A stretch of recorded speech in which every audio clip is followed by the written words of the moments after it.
What's going on, guys? Welcome back to the channel. Tonight we are back in the shop and we're going to continue working on the 79 Cherokee Chief that I just put the Dana 60 in the front of. And you can tell by the title, we're going to be doing a shackle reversal on this. So there are a couple of reasons why people do the shackle reversals on these. One, it rides a lot better and it will actually flex a lot better. But I'll show you the kit that I got right here. So these are the two brackets that I'm going to be using. They are from Rock Lawrence, and I'll show you what it consists of. This is just the hardware for it. It says that there's no welding, but I'm probably going to be welding these bad boys on. These are pretty nice. And what you have to do is cut off the existing brackets on the front. And of course they're riveted on and welded. So that's great. But anyway, I'm not going to waste any time. I'm going to start getting to work. What I plan on doing is I'll probably cut right here, go ahead and get this piece of the bracket out of the way, and probably cut this rivet off, and then that way I can get to these rivets in here. That way I can take my air hammer and go ahead and get these out of the way. So nothing to it but to do it.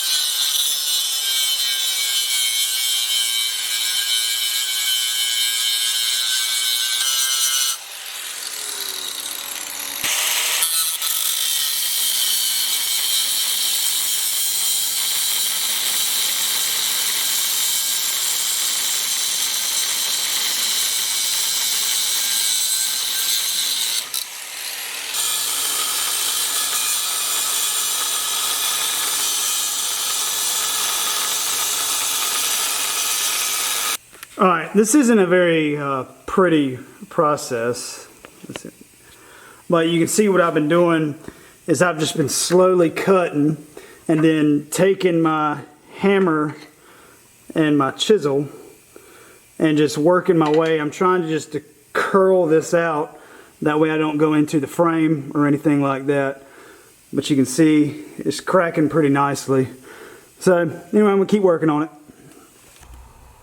Alright, so there is the frame all cleaned up. I did paint it with Steelit, so before I put that bracket on, you definitely don't want any raw metal or anything like that. And I will be welding to it, so I did put some Steelit on it.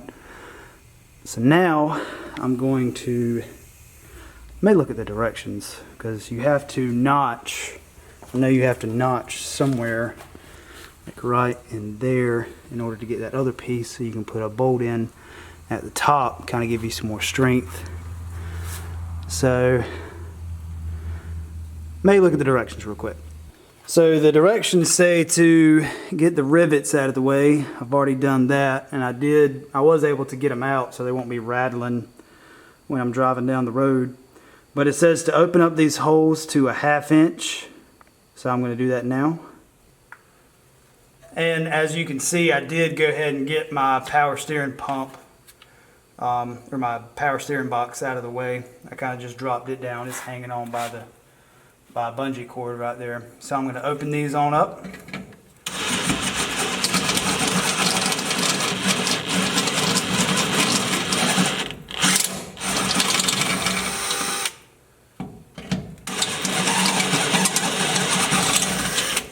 Just like that. So the instructions also say to get a hole saw, 1 1/4 inch hole saw, and drill a 1/4 inch above this rivet hole. I don't have one, so I'm just going to drill this out as big as I can, and I'll probably put something over it because I really don't want a massive hole right here in the side of my frame.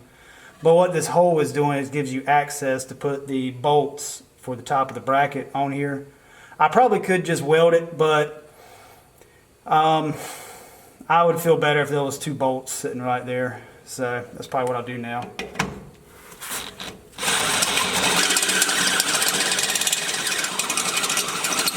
So I opened that hole up to 7/8, and you can easily get that bolt in just like that.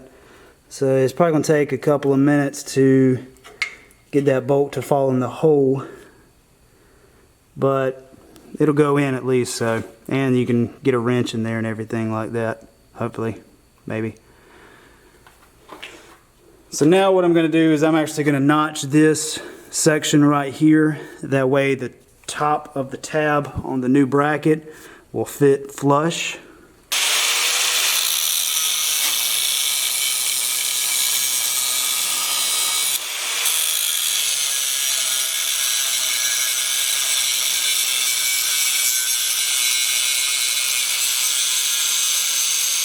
So there's my notch, and there's the tab. It just goes in just like that. So I did open this hole up a little bit more, and this bolt right here with the welded tab on it goes in the front hole. That one goes in the rear. Just slide that in. And I'll get that in. Alright, I had the wrong bolt in the rear one. It's this bolt right here. So I'm going to feed that in. I can't do it with one hand. Alright, so now I got both bolts in. And now I'm just going to get the bracket on.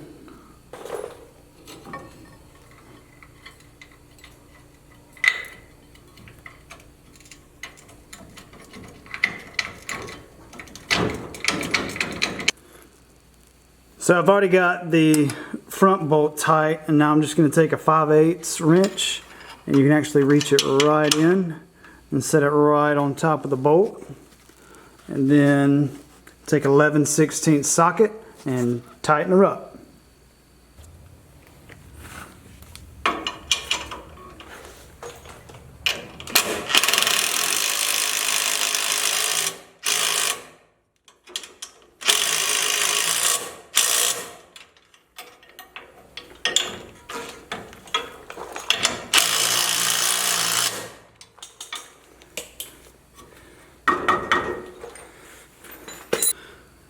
So before I installed this, I went ahead and cleaned the surfaces because I know I'm going to be welding this. And the kit does come with 2 bolts to go right there, but I'm probably just going to weld that. So that's what I'm going to do now. Let's go ahead and start welding this. And I'm just going to do maybe, some stitch welds, just, inch weld here. And then probably go to the opposite side. Just use some heavy tacks all the way around because I really don't want to heat this frame up too much. All right.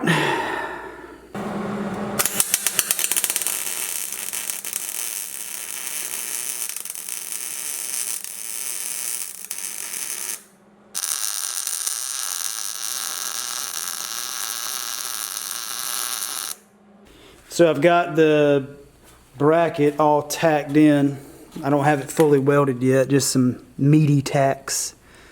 And I did put a degree finder on it just to make sure it's lined up with the rear and everything like that. But anyway, I'm gonna let this cool, and I'll probably finish welding it tomorrow, and we'll go ahead and start on the other side. All right, we'll see y'all tomorrow. Alright, we are back in the shop, and I'll show you what I got going on. So I did go ahead and cut this. This is how you're supposed to cut it. You're supposed to, well, I'm not supposed to have that. I'm going to clean that up. But on the other side, I went all the way through, and I'm going to have to fix that with weld which is no problem, but this is how you're supposed to cut it. Where there's a little lip right there.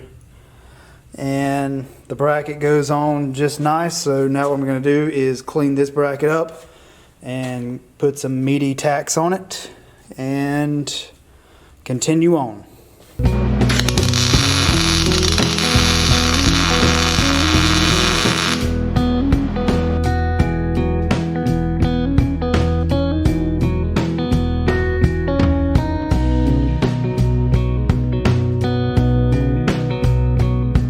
Alright, so I got all the welding done.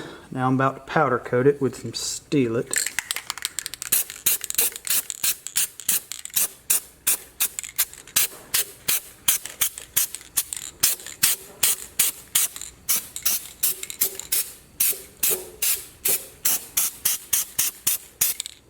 Perfect. So while I'm waiting for these to cool down, they're almost there. I just don't want to put, they're still a little warm. I mean, you can touch it and hold it, but I just don't want to heat up those rubber bushings on the leaf springs. But while I'm waiting for them to cool down, I'm going to start getting the rear shackles ready for the bushing shackles here. So the directions say that the leaf springs will be reversed. So this is the rear leaf spring eyelet. This is the front, and they're going to be switched. So the main reason that it's being switched is because the leaf spring, this is the old rear, is going to be the new front. The distance between the pin and this is a shorter distance between the pin and this one, and you want the long side on the rotating shackle. That way it rides a lot better. So I'm going to take my shackle, place it up under here in the leaf spring perches, push that through. Just that simple. I'm going to do the same thing for the other side. So whenever you do this, the front axle will be moved forward about an inch, which is good, you know, if you got big off-road tires. That way, you know, when you turn, you know, it'll be towards the front. You know, it's a lot easier to clear this than it is, you know, fender well right here. So that'll definitely help out and, you know, give it a longer wheelbase also. Now I'm going to get the leaf spring in. Oh, it's very heavy.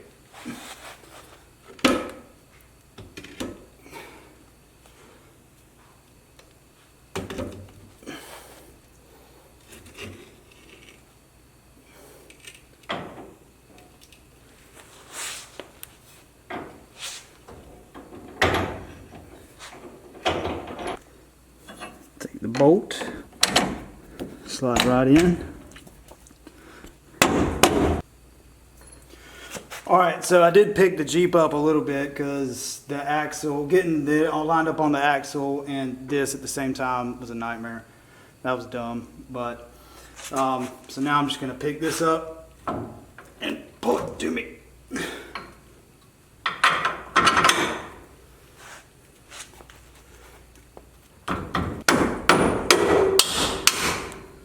Just like that. Sweet. So now I'm going to do the same thing on the other side. So before I forget, these are actually grade 8 bolts that I got from BJ's Off-Road that they actually coat in some silver zinc color to make it look like a factory bolt, which I think is really cool. Isn't that cool? So now I've got the leaf springs all in. I don't have the bolts on them just yet, or I don't have the nuts on them just yet. But what I'm going to do now is put the U-bolts on. And the way it's looking now, I don't know if I'm going to need those shims.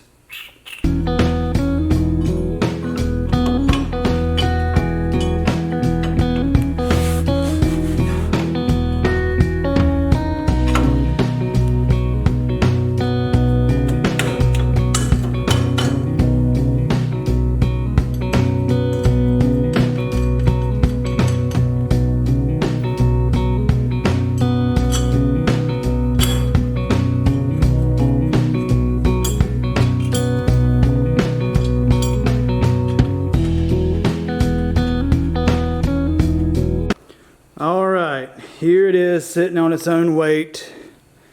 It lifted it a little bit. It's still a little nose candy in the front. It's kind of slanted down, but I don't think it's that bad. But then again, once I put a winch bumper and a winch on it, it's probably going to sag.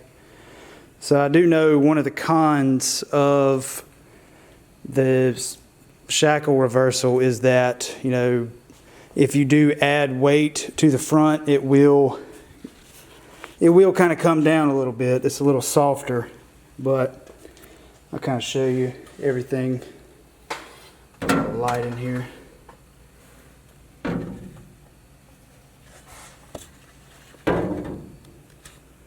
That's everything. So that pretty much concludes the shackle reversal.